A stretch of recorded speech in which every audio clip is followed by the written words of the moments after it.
Welcome back to Azmyth Busters and happy 2022. Wow, episode 18, here we go. We are really excited and we're all back and revving to go and ready to get this story on the road. Quick little summary. I won't go into a lot of details, but I just want to summarize the story up to this point, especially if you are a viewer or listener who has decided to jump on midstream. First off, thank you for being here. Now get the hell out. Go back to episode 1 and watch it from the beginning. Listen from the beginning. What are you doing? How do you pick up a book and read it in the middle? You just don't do that. So we want you to start from the beginning. For those of you who've been with us all along, a little summary like you do when you come in from a season break. You know, the new season starts and they tell you what happened. So all of our friends here, all of our cast and characters here are all members of a caravan, either by employment, by hiring, or just by opportunity. We've all come to this crazy little weird town called Etrin's Folly, where nothing really works the way you'd expect it to, and everybody's a little off here. Everyone's a little off here. It's a plague town. So it's a town that it's rebuilt itself after, 2 decades or so of a plague that practically wiped out the whole place. So it's got that weird kind of stigma to it. There was a murder, and the group was basically, strong-armed into solving it based on the incompetence of the authorities in the area, or the lack thereof, which we are in the midst of. And it seems that the plot is a little thicker than we once thought. It wasn't just a tale of revenge. It wasn't a tit for a tat. It seems there's much more going on.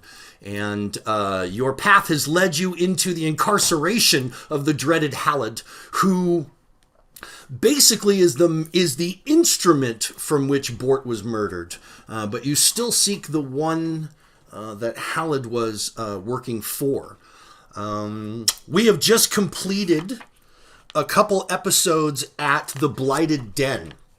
And you went to this place based on the advice of an elven ranger who had come into town, a woman by the name of Nuola, and she seems hell-bent on curing the blight. She doesn't care very much about people, certainly not... these aren't her people. This is just where she's chosen to retire.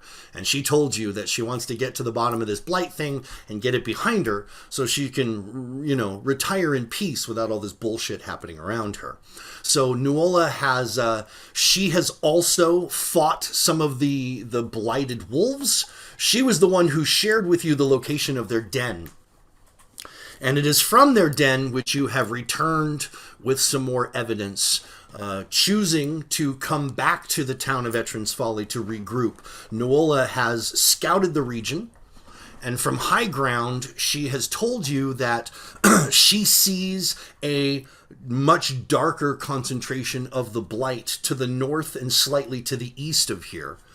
And she said she will lead you there, whether you wanted to go tonight or the next morning. You've opted to go back to town, regroup, and that is where we pick up. We pick up with you returning back to town.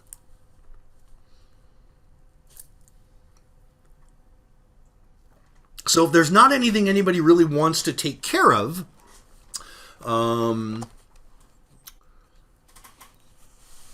just a good night's sleep and a good bed. It is the new caravan leader, Tomley. Your friend comes and greets you even before you've made it back all the way. She meets you a good, couple 100 feet down the street. She is clearly eager to see all of you. And has a big smile on her face, and of course is eager to hear of any progress that's been made in finding who's responsible for her dear friend and former employer's murder. Well, Theron gives her a summary of what we've done so far, or at least after bringing in Halid. but it explains to her that so far we're still trying to track down the mastermind of this thing. We keep on finding clues, but there's no one we can point to and say that person's responsible. And unfortunately, Hallett is not being cooperative. Well, perhaps that situation has changed a bit as well. He went into a spell. He became very, very ill while you were gone. It looked like he might not pull through, and in fact, the local medicine people, the local healers of this village, refused to give him service and said it was a matter of the gods if he pulled through. And he is strong as a bull, and did in fact pull through. He has been awfully quiet since that time, speaking only to those who bring him his food. And even those exchanges, I understand, are very quick and brief. But perhaps you might want to go speak to him again. Priests. Isn't that why the so-called gods give them spells? Exactly. She says, I do not meddle in such ways, as you know. These are not important things to me. I can simply tell you what is. Fair. So you you tell her that your intention is to follow the Rangers' lead into the north and to go to this blighted area. Mm-hmm. When she hears this, she says, I will return. And she gets up and she goes into her carriage. Okay. You see that Amora has prepared a trough, if you will, of slop. It's mostly just the cooked bits and raw vegetables and, all the crap that wouldn't be served to anybody in the kitchen. She's kind of thrown it into a trough and she sets it by the door. And Tomley will when she returns, she takes a big sniff as she returns. She's got an armful of glass bottles in her hand, 4 that you can see as she's returning back to where you are. And she sniffs the area. She says, "Oh, Amora has put out that god-awful slop that she feeds to Hallett each night. That poor bastard. I don't wish that on anyone." She comes back and she sits with you. She has 4 nice blown glass bottles. They're leaded. They're heavy on the bottom. They're far better quality than the type of potion bottles that you're used to seeing, which are usually ceramics and usually mass-produced, very thin things. So they're good for just 1 or 2 uses, usually 1, and then they're cast aside or they're broken up. These are kind of nice. These have more of kind of a bar decanter kind of feel to them. And they're all corked with a significant little colorful piece on top with a wax seal. 2 of them are lightly colored liquid, and when she comes and she sits back down near you, Theron, she puts these 2 lightly colored ones in front of you. She says, those are low-level heals, but they can save a life in a pinch. These here, these will absorb some of your punishment. And she puts down 2 others that are a dark brown liquid. Thank you very much. It's appreciated. She says, I wish I could do more other than just give you potions from my personal collection. And frankly, I would send some of our men out into the forest with you if I didn't think they were worthless cowards at their core and would slow you down more than lift you up. Yeah, we try to avoid dipshits. Very considerately. She smiles. She says, yes. So, light-colored, 2 lesser healing potions are the light blue-colored liquids, and the 2 caramel brown-colored are bark skin potions. When you drink a bark skin potion, it absorbs 2 points of every bludgeoning or piercing hit that you take. And you give up being weakness to fire, because it literally covers your skin in bark. And it makes you a little bit more susceptible to the fire damages. And then, of course, lesser heals. Drink that, give you back some hit points. She also, while you're kind of looking at those and taking those bottles from her, Theron, you notice that she pulls out a round ceramic vessel. A very crude-looking ceramic vessel that has some stick, like you'd see. You'd make something out of clay and then maybe design the outside of it by dragging a stick through it and cutting some patterns in some trenches. Very kind of rudimentary kind of shapes on the outside of this thing, and the top of it is it sits in a woven wrap of likely hemp, and it's held by that. And when she cracks the top off of it, there is a bright, distinctly spicy smell that fills the area. Even though you're outdoors, it's everywhere. If you have any training in your society, you can make a society roll. 18. So you recognize it immediately. This grog, you're not sure exactly what the orcs call it. It's, non-orcs call it orc grog, and it's a usually ceremonial, always very important to them, and it is never, or should I say it is rarely shared outside of their species, which for you indicates a significant measure from her. Tamley has always remained a little standoffish with you guys and tried to maintain this employee, hire on, staying neutral. And each time you deal with her, she gets warmer and warmer with you. So she cracks this stuff out. You recognize it. I would say that Daisy, you would also be able to make a lore, an alcohol lore on that level, or if you want to say a religious lore on that level, since you are so kind of enwrapped in that culture. So 19 on the die would give me. Yeah. So you lore roll. Okay. So you know as much as Theron does. You know it's significant. You know this is a serious moment. You also know that this alcohol is distilled, which is the only orc brew that is actually properly distilled. So it is believed that the dwarves taught the orcs the technology of distilling. Right. And it is with this that the orcs took this and made this stuff. It is distilled from cactus and mushrooms, a blend of cactus and mushrooms. It does not taste good.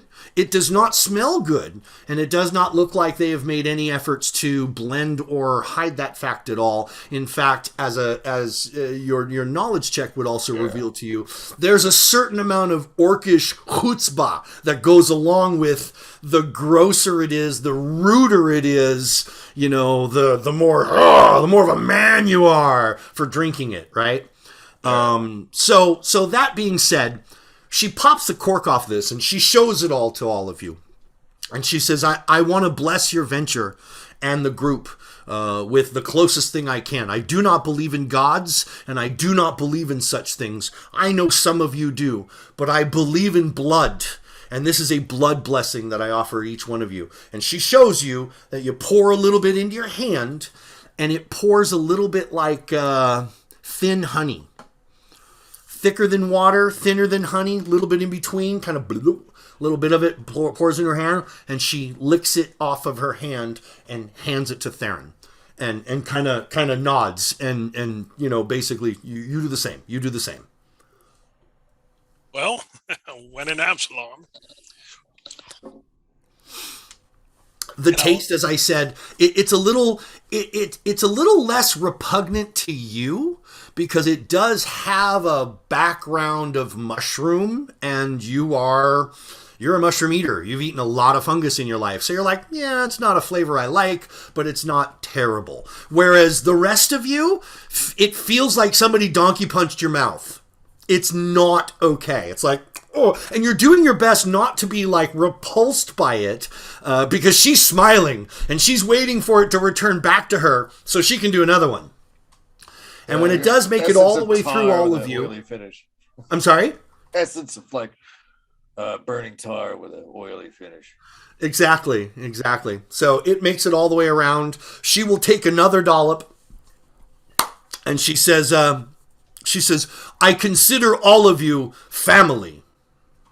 From this point on, if there's anything that I can do to help in this endeavor, you know that I will. I will do everything, and if you need anything done while you are away, you have my full support. Theron thanks her in Orcish. She gives you a little wink.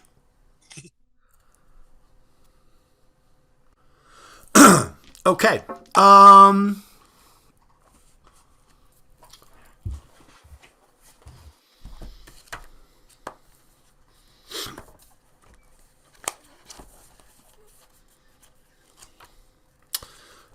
Tomley gives you a respectful bow, and she will secure this back into her grip, and she will pick her things up, and she says, it is unlikely that I will be up in the morning when you leave, but I wish you all the best of success, and I look forward to, and she pats underneath her pack where the ceramic jug now lays. She pats it again, and she says, I look forward to the next time we get to do this again.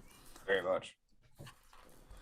And she will head off and go to her carriage. She's now fully moved into Bort's carriage full time, and she's staying there. And goes in, and you see her go in, close the door, and a few moments later you can see the oil lamp inside the carriage light up, leaving you to just the group. Well, now that we're all loosened up, the food that's here for Halid looks horrible. Yes. And although I'm not fond of the man, it might be a better idea to try to get something a little more appetizing so we can maybe get something out of him. Okay. So maybe go into the kitchen, see if you can pull up some scraps better than the shit that she's provided for him, with the intent that the group's going to go maybe have a crack at Halid before bed, see if you guys can talk to him. Yeah. Okay, cool. And like I'll supplement it with stuff out of my own pack. Some, dry sausage and hard cheese and a couple of some dates. Okay. Daisy all right. Special.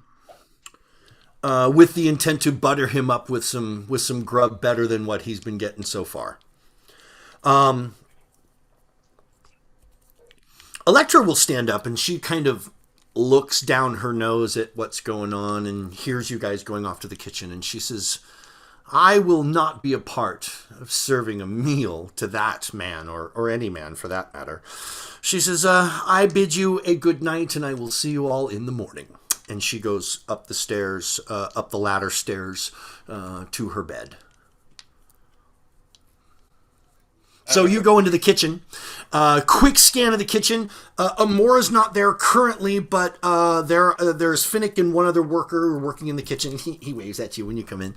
And there are piles of dishes that still have some food on them from the evening's meal, as well as in the center section where she has the big chopping block. There's 4 or 5 ends of loaves that have been cut off, so you can scoop up some bread. You could grab a clean plate and kind of scrap off the hunks of steak that still remain. There's quite a few of them.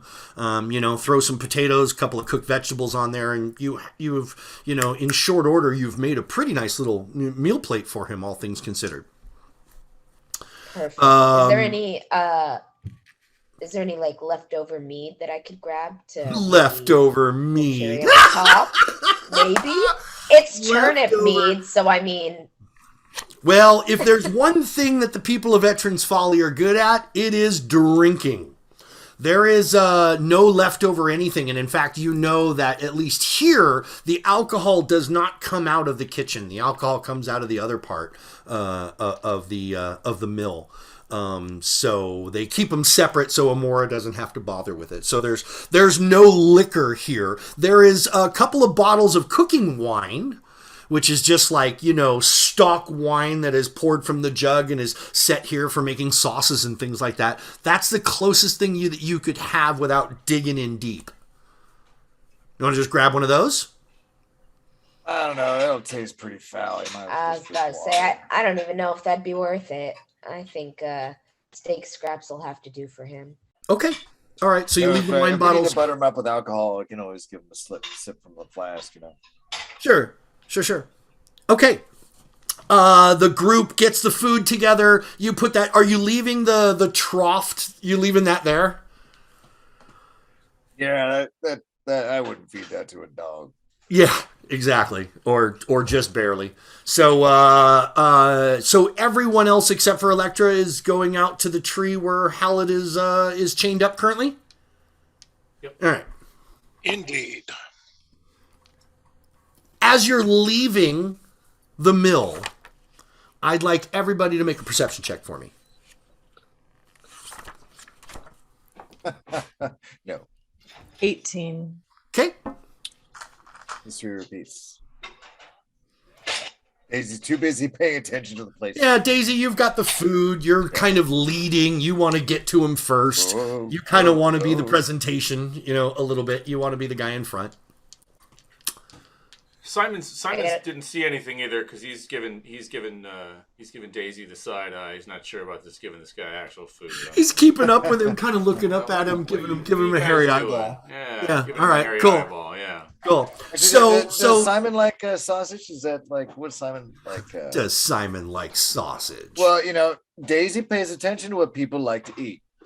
Yes, I like sausage just fine, Daisy. Yeah. Well, that's. Here. So Desna, as I unsheath my dagger, why are you asking? You look hungry. That's all I'm saying. I rolled a 20. I'm not that hungry. Why don't you just calm down over there and go feed the big man? Leave me alone. Perfect. Like Kira and Desna, you guys both notice as you're likely the last two out as you're turning around, you see Electra, and it's kind of funny. You see her head peek up over her bed, because you can't see the beds when they're up on the loft, but you can kind of see, she's 7 feet tall, so you can kind of see her peek up over the bed, see most of you walking away. You see her come down the ladder. She is out of her armor, does not have her weapons on her. She's wearing just kind of like a big flowy kind of wraparound thing, multiple color kind of sari kind of fabric with a belt around her waist. And you see her you see her come down the ladder, and she walks over and goes into Tomley's carriage. That's weird for her to not be armed. I'll shoot like Kira a look and carry on towards Hallett. Sure. It takes you guys maybe 5 minutes if you're walking normal rate. If you're not like hup to, 3 minutes or so. You're towards the center of town. You're at the big oak tree that they have Hallett tied off to. He currently has 2 guards. One of them, the older of the 2, is on the opposite side of Hallett. Hallett sits up against the base of the tree, facing one way, and the old man is on the opposite side of the tree, snoring, and he's leaning up at the tree as well, sound asleep.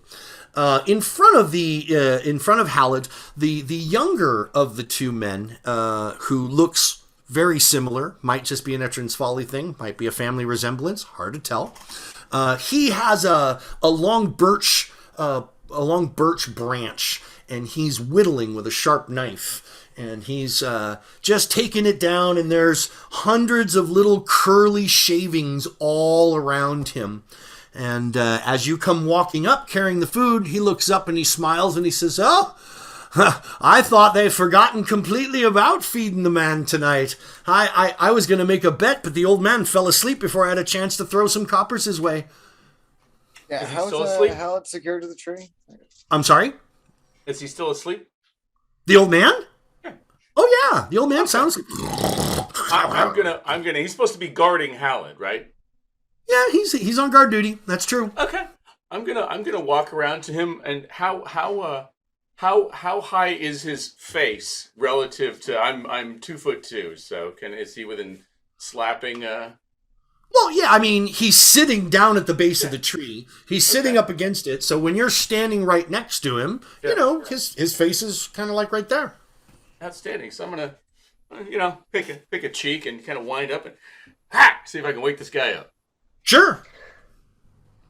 All right. You don't need to roll to hit him. You can treat him like an inanimate object of sorts, and you smack him upside the head. Of course, you immediately wake him up. I assume you weren't trying to do like real damage. I wanted to sting his little cheek and wake his ass up. Yeah. He starts scrambling. He's like trying to get up off the tree with you there, and it seems that you've certainly woke him up abruptly. When you do that, the younger guy, and Simon, you can certainly see it now because you just slapped the old guy. It's a father and son. You're pretty sure. I knew that already. The resemblance is very strong. Yeah. And the son starts laughing. He thinks this is funnier than hell. He thinks this is the funniest thing he's ever heard of. So he's just laughing. He sets his birch pole down and he just goes shunk and he throws his whittling knife so it just kind of goes and sticks in the ground. And he says, "You folks, if you're gonna be a while, I'm gonna go water a tree over there. I'll leave you some time to do what you got to do. Is that all right?" Yeah, you go. Do what you gotta do. Yeah, he turns and he walks towards two buildings. He's walking between two buildings, and there's a good little, there's a thatch of trees back behind him, and he's gonna go have himself a piss or worse. But so he's off. So the young man's off. The old man, he finally scrambles up to his feet, and he's like, what'd you hit me for? Guard duty means you stay awake, idiot. And I'm going to turn on my heel and walk away. Okay. Probably also not wise to sleep that close to Hallett there. He looks like a fighter. Have I mentioned lately how much I hate this town? It's a pretty big tree. And I think somebody asked how he was tied to the tree. Yeah. They've taken an 1.5 inch rope and they've done a loop around the base of the tree, all the way around the base of the tree. And they've got Hallett when he's not eating, they've got him kind of behind his back through that loop, so he can't really get up from a seated position. When he has his feet are also bound together, but not tied off. And there's a stake with a chain, and what they've been doing is they've been chaining off his feet when they let his hands go so he can feed himself, because no one is going to sit there and spoon feed him or put food in his mouth. No one's willing to do that. So that's kind of been the routine up to this point, but right now you guys are in charge. The old man is kind of like he's walking away from Simon. He's getting away from Simon specifically. He's walking around the other side of the tree, and he's just kind of standing there.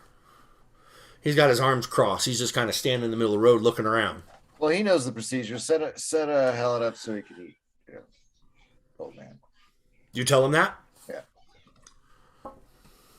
He's all, boy.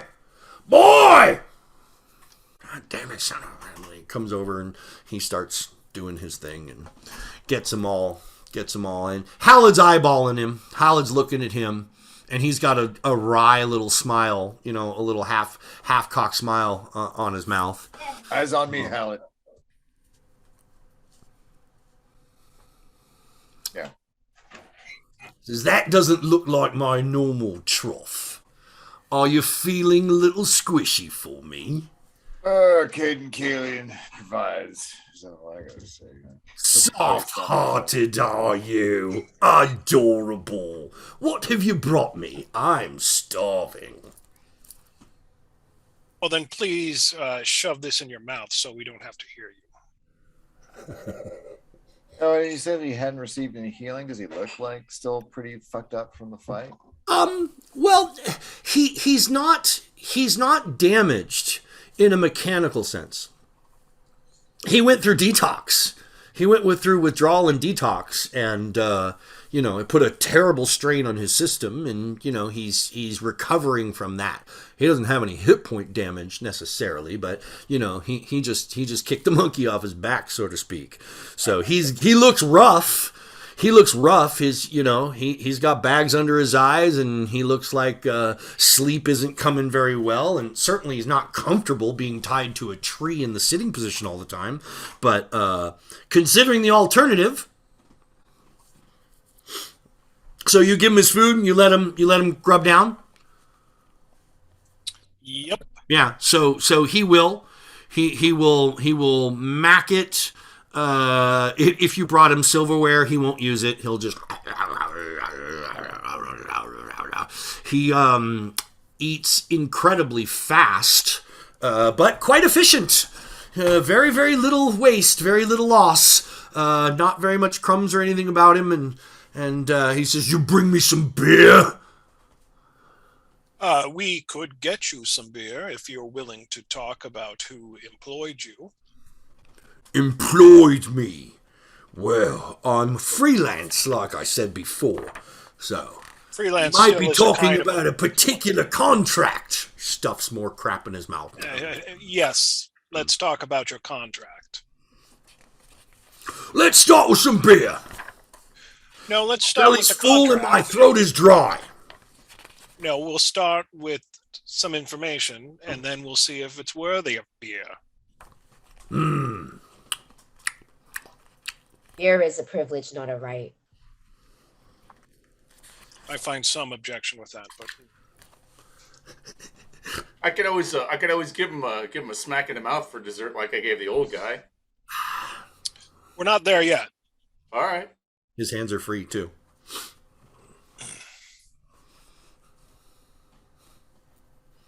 Alan, What? would you like some beer? I've already made the point clear. All Are right. you really going to make me repeat myself? Is Nope. it going to be that kind of back and forth? Tie him back up. We'll find out, and it'll be worse for you in the long run. All right. So you let him finish his eats.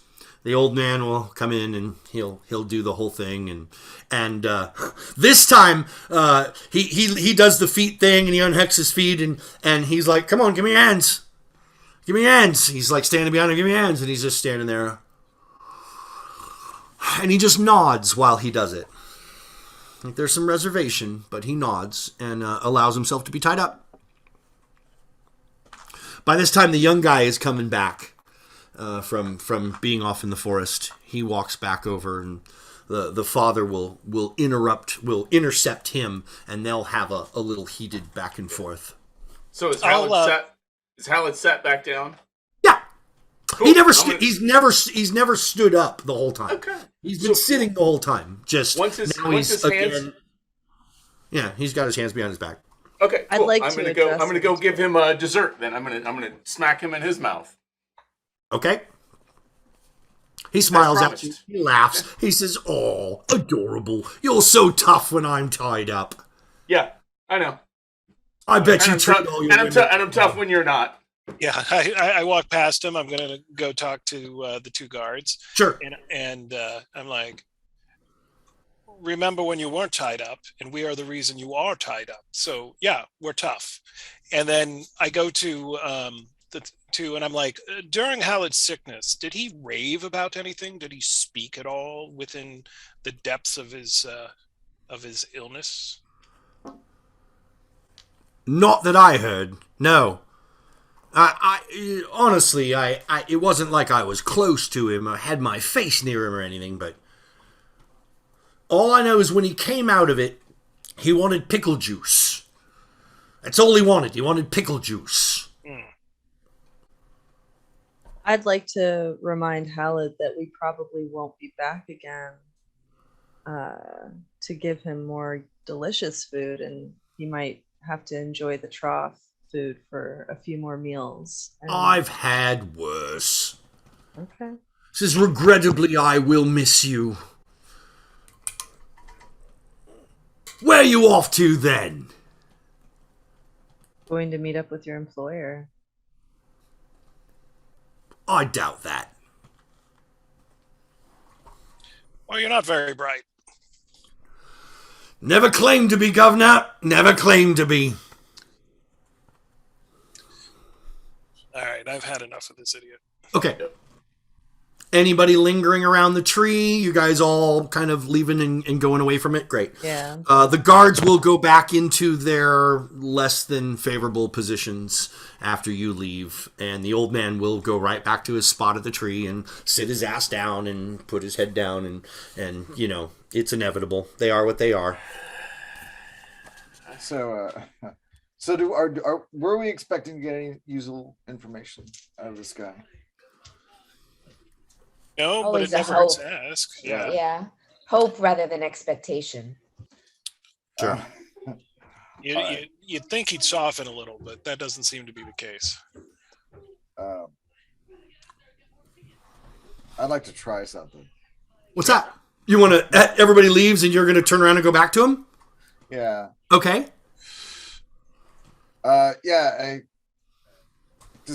Daisy will walk up and he's pulling out his fiddle, and he's like, would you care for a tune there, Howlett? Ooh. He looks at you suspiciously. What did you pull out? You pulled out like a flask or something? No, my fiddle. Oh, your fiddle. I'm sorry. Yeah. He says, and what? He just looks at you. He looks at you. He says, what? Fuck off. So, as you know, my mother always made all those kids learn an instrument. Although, I love the fiddle, I'm just not very good at it. And you strike like this incredibly loud and sour note, like really close to Hallett. Just try to make it as painful as possible. Okay. Enough to make him wince, maybe. The guards will both, the old man will get up from his sleeping position. The younger guy will move. They're moving away from you. Yeah, essentially, I want to try to torture him with really harsh and bad fiddle notes. Who do you work for, Helen?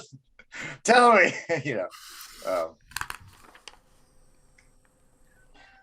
Maybe an intimidation check. If he has an issue with sounds, I would also then try ghost sound as a cantrip. But I'll wait. Definitely, add, an accompanying Tag sound team. that just makes it even Yeah. more.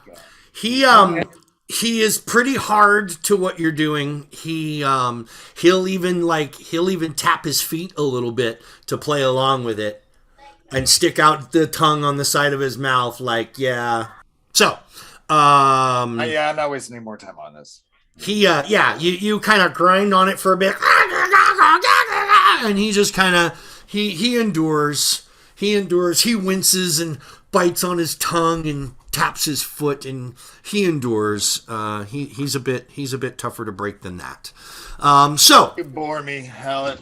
Seriously. you make it back to the mill, and if there is nothing else, the night passes. In the early morning, pretty eventful, pretty uneventful. In the early morning, just before the sun is up, as you've come to expect all the mornings before, the smell of that early preparation food being cooked always kind of wakes you up as the pork sides and the different things being fresh baked breads and things come wafting through. That usually wakes you up first and foremost before the sun rising. And again, the same has occurred, and you make your preparations to get on the road. All right, so in the morning you make your preparations and you are ready to head out. Noola has indicated that if you just leave town and head towards the northeast, you will lead right into where she intended to camp. She will rendezvous with you, and then you will go the rest of the way to the blighted area. All right, so let's head out then. So those of you who are staying in the loft beds up above and not opting to stay in the carriages, you will notice that Electra never made it back to her bed that night, and when you wake in the morning, she's not there. And her weapons are gone. No, her stuff is here. She's just not. Well, I'll look around the group, but as we're all kind of realizing she's gone, and mentioned that I saw her going into the carriage last night. Maybe we should check and see if she's okay, or... Oh, I don't want to interfere with any personal business she might have.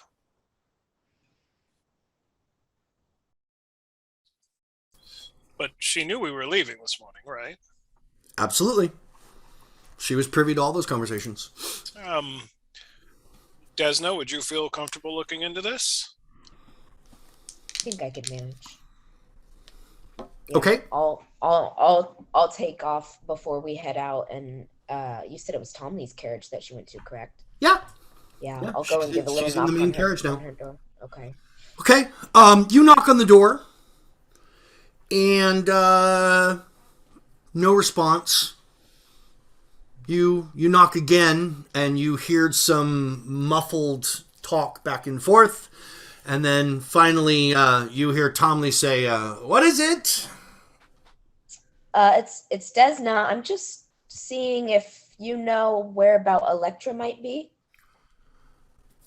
Tomley goes, yes, I do. Is that all the information I get? You hear Electra's voice, and she says, what is it, Desna? I'm just letting you know that we're all getting ready to head out now. I'm not sure if your plans are to continue along with us. We haven't seen or heard from you.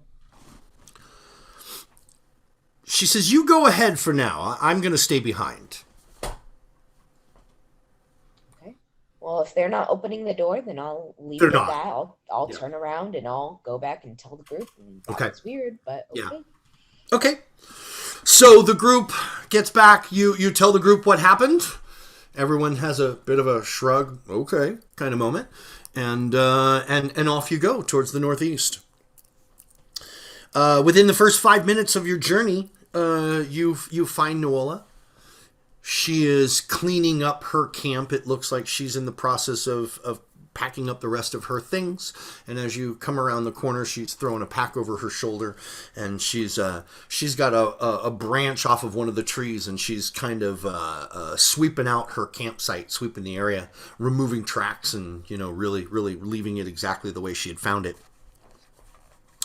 She is about as cordial as Nuala ever gets. The woman never smiles that you've ever seen yet since you've met her. But I guess the best way to describe it is each time you interact with her, she seems a little softer each time. Like just a little bit. And that seems to be pretty consistent. So again, you are right on time, right on course. She seems very satisfied and very pleased with this fact. And she leads you in the direction of the Blight. The journey to the pen is long and challenging. The Blight here, as you get closer, is much stronger than the Blight you had visited previously. Here, the corruption seems to manifest in distinct bands. And as you are coming from the high side of the forest, it's kind of like there's a giant ripple in the earth. Kind of a ridge that goes all the way up to a high ground. And on this ripple, you can see, as you're at the high ground looking down, you can see these bands as I'm describing them. The outer band is much like the area that you experienced outside the wolf's den, with rotting trees and dying plants and the like. Deeper in, the next bands that you see show complete death and devastation of everything, sort of like that inner area that you saw in the previous Blight. And then beyond that, you see another band, a wave of new growth, but corrupted growth, changed things. Trees are growing in this area, but they're different. Animals are moving about the area, you think, but they're different. So that's how these bands are kind of being expressed, right? Once we reach the first band, I'm going into battle ready mode, sword and shield out, looking around. Okay. Not good. Yeah. I'll follow his lead for sure. I'll get my crossbow out. Okay. There is a distinct path as you make your way off of the ridge and down onto the steps, and as it suddenly starts to gradually kind of decline and move away from you, you can kind of sense that through the growth there is a path. It is not the type of path that you've become accustomed to. It is not a place where all of the vegetation has been worn away because lots of travel comes through here. It looks very different than that. It looks deliberate. It looks like the plants have been grown in such a way that they completely obstruct all movement to the sides, only allowing movement right down the middle. It is not a path that is created by trampling or by repeated use. It is a path where it just seems like the vegetation is a lot less there. So it's like ground foliage and ferns and things like that in the area, or no vegetation at all. And as you're standing here on the high side, making your way down, you can watch this path kind of squiggle its way down as it enters band to band to band. At the very end of this, maybe a quarter of a mile, maybe longer, hard to gauge distances because it's all just green sprawl. There's not a whole lot of markers for you to gauge the distances. But you can see in the very, very far distance, the thing that stops all this vegetation is rock. There's a big upshoot of rock.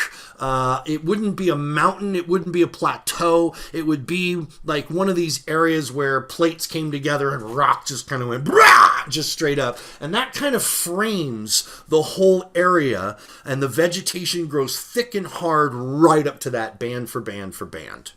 So you get to the first band, and like I said, this is just like you've experienced in the Wolves' Den. Here, things have been killed, things are dying, plants are dying, trees have dropped all their foliage, so they're just kind of, small fractions of what they once were. Everything here looks like when a fire rages through an area and it leaves all the sticks and all the straggly shit behind, but it takes out all the foliage and all the leaves and all the branches and stuff. It kind of looks like that. So you make your way through. Perception checks from everybody as you make your way through the area. Simon has indicated that he's battle ready. Is anybody else doing anything to battle ready themselves? Yes. I've got my crossbow out, yeah. Okay. Yeah, I've got my dagger. Yeah. Weapons out, crossbow loaded. I rolled 25 perception. Okay. 14 perception. 17. Okay. 15. Yeah. There's some really pretty flowers. And, 15 and higher. Ooh, did you see that chipmunk? You can see that the only example of living things, or once living things, there were some brave animals that moved into this first band. You see some small little squirrel, chipmunky kind of ground Wookiee kind of critters. That there's a whole group of them that are dead around the base of a tree. And there's also these black berries all around the ground here, and it looks like they ate these berries and were likely killed by them. There is also, as you move farther forward past them, that looks like a whole family unit of those animals, like came in here to feed and fell to the poison of the corruption. As you move to the edge of the first band, you're about to exit out of the first band, and there is a dead deer here. And the dead deer has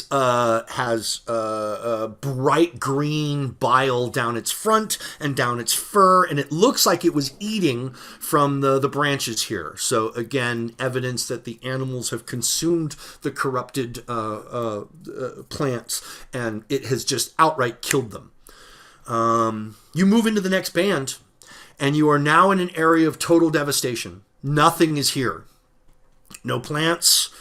No living things, no nothing. Just everything has just been like removed. It is very reminiscent of that solid area where you saw those blood vine things before, where everything had just died away except for those things. You're moving through a deep band of that. Again, visibility here is really, really good because there's no cover. There's nothing here. It's just the terrain is the only thing that anybody could possibly hide behind. And the going, although slow through this area, you guys are being careful and ready moving through this area. There is nothing that is waiting to sneak up on you through this area. Finally, you enter the third area. It takes you 20 minutes, by the way. 20 minutes of movement to move through each one of these bands, okay? And to give you an idea of the scale, how large they are. Finally, you enter the third area where now smaller trees and plants, they've returned. Although they've returned in a twisted resemblance of what they once were. The plants here, their leaves drip with an oily sap constantly. So as you move into this band, it almost sounds like rain in this area constantly because this sap is just dripping off of everything. Their branches are gnarled, yet strangely pliable. And their bark is not growing with the normal lines and the normal veins that you'd come to expect from plants. It takes on much more of a scale-like pattern with an overlay and concentric half circles overlaying on top of each other. Many of these plants are also, I'm assuming you guys are moving forward into the third band, yeah? Okay, so many of these plants, now you're getting more deeper into it, there is still this path. You can still stay on this path. The path is largely, 5 wide at its skinniest, 15 wide at its thickest. And the vegetation on both sides is just crazy. It's either gnarly, impassable, super thorny bushes, just trees that you'd have to fell to go that way. Like, it's really, really thick vegetation on both sides, right?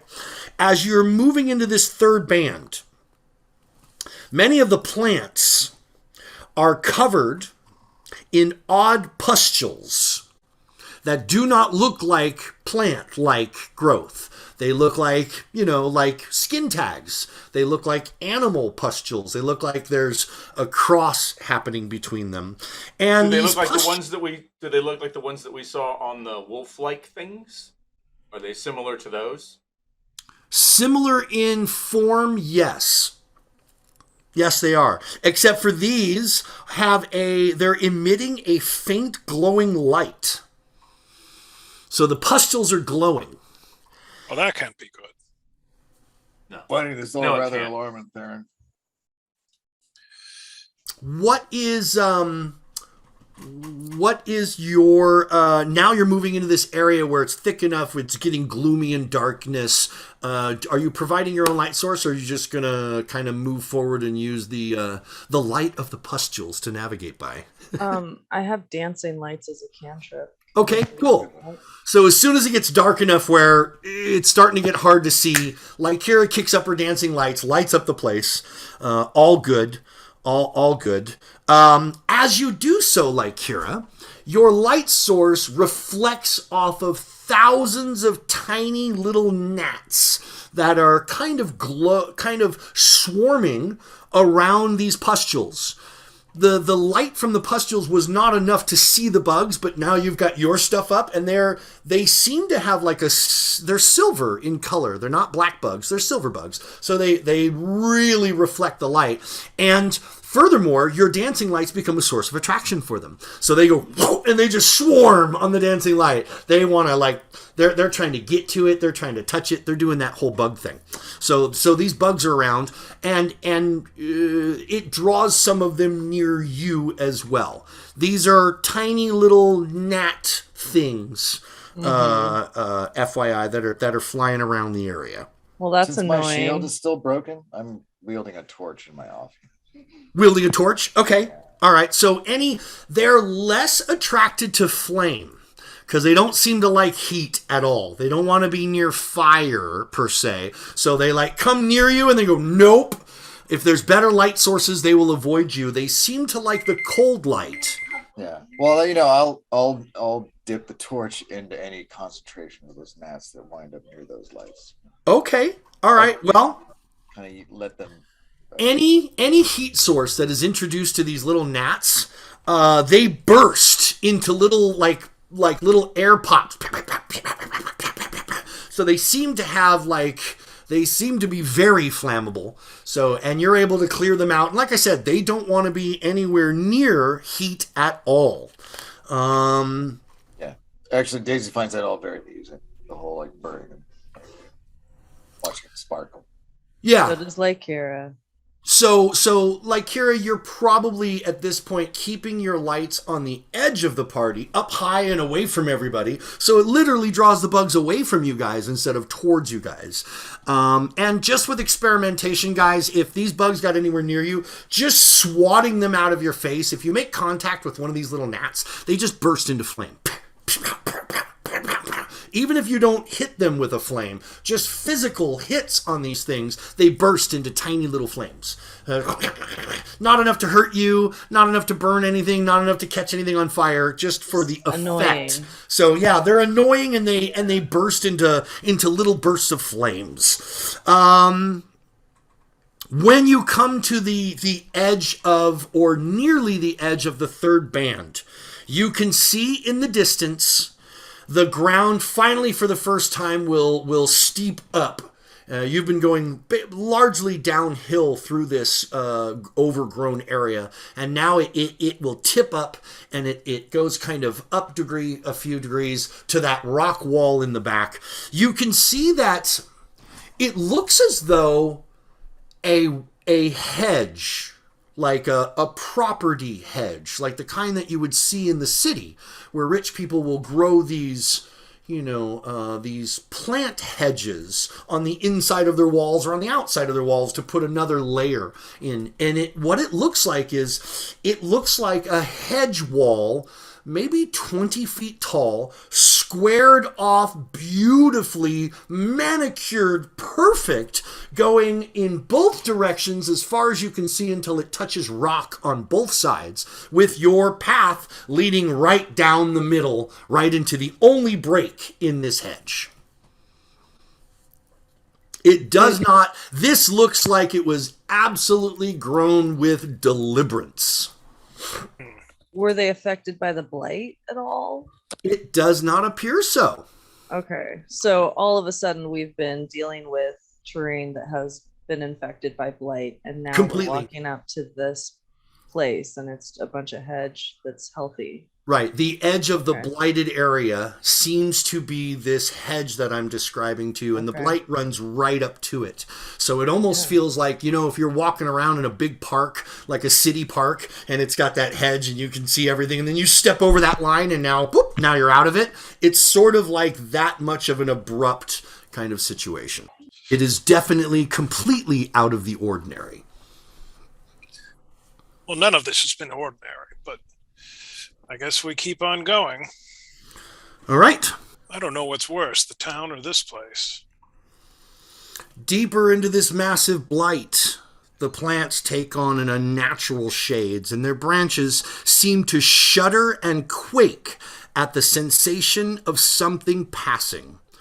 Up ahead is the wall, that thick bramble that I described to you, that hedge, with a thorny iris in its center. So now that you're lined up to it and you're looking right at the opening, you can see that it is grown in a circle, a half spherical kind of iris opening with thorns kind of growing into it from all sides, giving it almost a plant mouth kind of feel to it. Not encouraging. That's not good. That's not good. The plants here look a lot like the ones that you have seen in the blighted areas before. There's plenty of things that made you stop and go, oh, No, that's not alive. Oh, so there's plenty of big, ferocious looking, thorny looking plants. But up to this point, you haven't seen anything. Everything is moving now. So you're down past this, you're in the final band of the third band area, approaching the hedge, and there is a light breeze blowing, but all the plants here are perpetually twitching and shaking and moving like someone is underneath their roots, shaking them violently. So like you experienced in the past where, you started moving plants around with your mage hand, you may have even have tried that on the way up, like, okay, everything is moving here. Everything is just moving and scary here. All right, screw it. Let's go back. Rational. Okay. That's the smartest plan you've had so far. So he's saying the thorny plant mouth is like the most obvious way to get. It is the opening in the hedge, is that thorny opening that I described to you. And where you are is about, 80, 90 feet away from it. You're lined up on it where it's the last part of the trail that goes right up into the mouth, Let's keep going forward, I guess. Keep moving forward. All right. I guess. You keep trudging forward. Normal marching order. Daisy and Simon towards the front. Theron just behind. Spellcasters behind them. Yep. Okay. Yep. Fantastic. So Daisy and Simon, both of you give me perception checks, please. I rolled a 1 and it resolves to a 6. Yeah, no, I got a 13. A 13. Okay. Simon saw his shoes. All right. Hey, there's the ground. So, excellent. I'm glad the two of you are diligently leading forward as you do. Simon said, "Hey, that looks like a mouth." Just try not to fall over as I walk, That's all I got for you guys today. Sorry. So, you guys get to here and here, which would put the rest of the group like that, and that. Okay. Are those two No. dots the where the mouth door is? I'm sorry? Is that where those two the two beads there? Is that the threshold basically through the No. That's way up there. Oh, okay, good. That's way up there. No, those two spots are the things that you guys didn't notice. Oh. So Daisy, you walk just past. How did you not notice that? It's huge. It's blue and shiny. You walk just past those two spots. An you walk up to them. Neither one of you noticed them. And they are kind of an artichoke looking blossom. They're not blue, they're actually green, and they blend really well with the rest. But when you walk past them, Daisy, these things act off the vibrations and they open. And when they open, they will kick out a little of spores and gas around them. And that is in a 5-foot radius all around them. So that means Simon and Daisy, the two of you both need to make DC 15 fortitude saving throws. All right.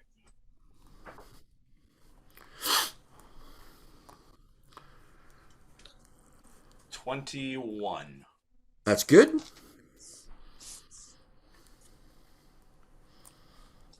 16. 16. All right. So this round, neither one of you are affected by it. Where the other 4 locations on map where you see the plant material, those things will snap to and vine lashers, just like the ones that you fought before, will spring to life. Oh no. And before we roll initiatives, we'll save that for episode 19. We'll leave it at a cliffhanger right here, and we'll come back and see how it goes. It's going to be a tough battle, but yeah, join us for episode 19. We'll see you in a week. Thank you for hanging for a long one. Bye, Busters. See you soon.